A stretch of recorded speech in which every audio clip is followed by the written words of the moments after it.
Hi there, I'm John Spade, and this is the egg for Monday, September the 27th, 2010. And what a day. What a last couple of days. I actually did an egg yesterday, and I was going to put it up, and I decided to watch it back because I wasn't sure. And after watching it, I kind of went, no, this isn't working. And I already said the eggs have to be something I feel good about and that I want to throw out there because, you know, in the 10 to 15 minutes that it takes to do an egg and throw thoughts out there, they're not all gems, obviously. Some are better than others. Some are informative. Some are just pure horse shit. And then some are funny. Funny, I don't really know. I mean, it's one of those things I get lucky every once in a while, and I appreciate the feedback when I do a funny one. However, the last one that I did, that I put up, I got some backlash, and I wasn't really expecting it. And my wife was one of the people that gave me the backlash with a couple of my other female viewers. So basically how it went is I sort of threw this I threw an idea out there about Ashton Kutcher and Demi Moore, the idea that she's kind of getting older now and he's a young guy, and, you know, it was bound to happen that he was going to cheat on her because, I mean, come on, can she really put out at her age? I don't really believe that. It's more to create the argument. And if you really listen to what I'm trying to talk about, it's not so much what happened with Ashton and Demi. It's more the idea that we are so consumed with celebrity that sometimes it takes precedent over actual and driving news. So I apologize to those people that I offended with that piece. And this takes me to where I want to go. I was thinking about, you know, I read the obituaries every day. It's part of my routine. I think I've talked about that in a past egg. I think I've talked about the fact that I have a term in Urban Dictionary. Apparently it's a big deal to get a term in Urban Dictionary, and it's called the obituary tourist. I guess I've had enough near-death experiences that I kind of have a fascination with it. And I've also missed funerals, so those two things combined, and I've gotten into a routine over the last few years of looking at obituaries every day to sort of see, you know, who's passed. I find it really striking that well over half of the obits that you read now in the newspaper all have the sentence in it, something to this effect: were courageous in their last few months battling cancer. Fought cancer courageously. They say in another 10 years that 1 in 2 people in Canada will have cancer, some form of it.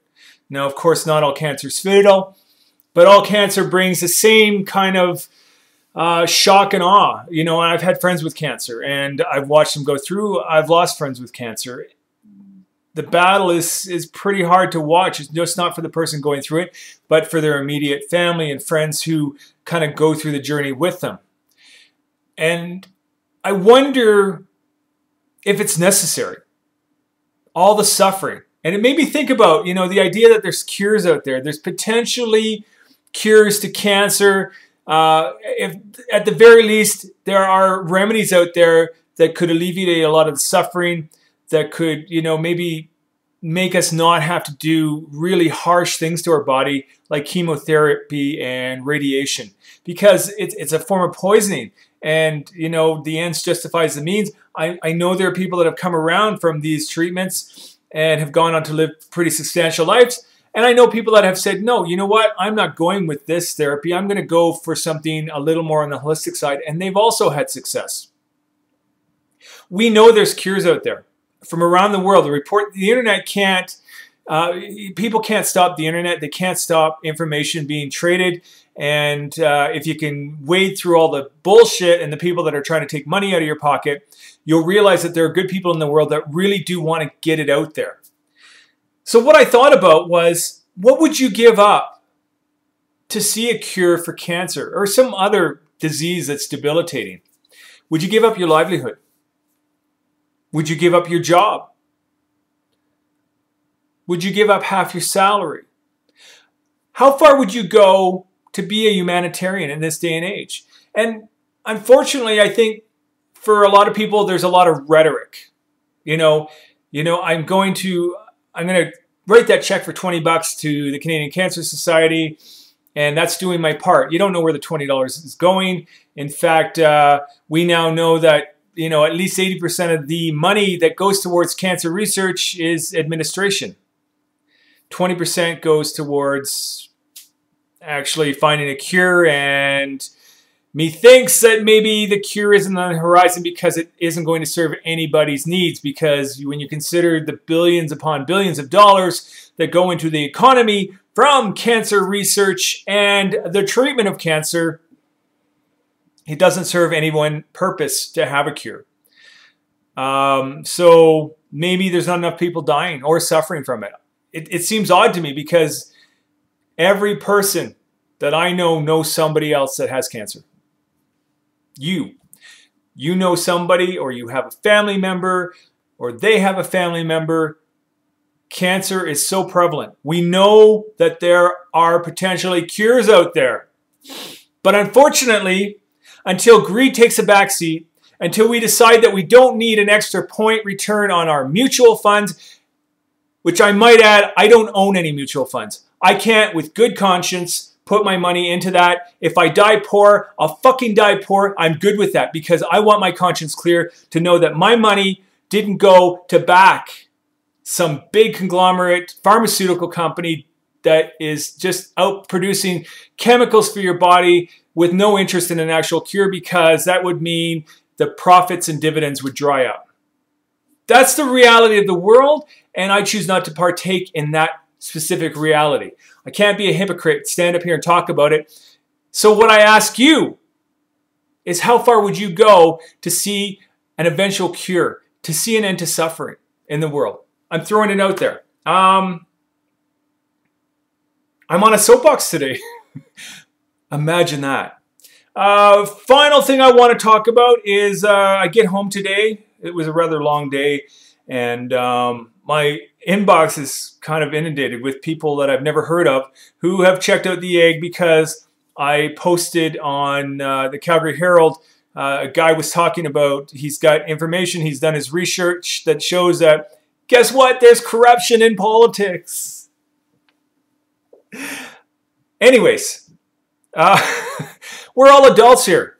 I think most people understand that the system ain't perfect, and in order for it to work, the greasy wheel gets the, there's a saying about that. So, unfortunately, for things to move forward, we have to accept a certain level of corruption if we want our world to look the way it does today. True or false? I want to hear from you. Anyways, so here's the deal. My inbox is full of people going, guess what? I know people that work at City Hall. This isn't conjecture. Nobody wants to talk about it. I actually have an alderman, and I can't mention his name because he's off the record. One of these days, he says, we're going to go for beers and talk about corruption at City Hall. I didn't know the egg was going to start steering in this direction. If I end up in the bottom of a lake somewhere and have disappeared by mysterious circumstances, please, somebody out there that thinks along the same lines I do, see if you can launch a full investigation into it, because I'm sure it'll be by very mysterious circumstances. That wouldn't happen in today's world, would it? You know what? When it comes to money, you can't discount what people will do. What people will do, not only to be rich, but to hold on to that money. That's Ollie. There's Panda. And there's Portia. That means my wife is home. I've talked about all I'm going to talk about because she's home. I want to go say hi. Thanks for tuning into The Egg tonight. Keep the feedback coming. I love it. I love to hear it. Even if you want to give me shit for something I've done, that's just as good as high praise. This is The Egg. Thank you. Good night.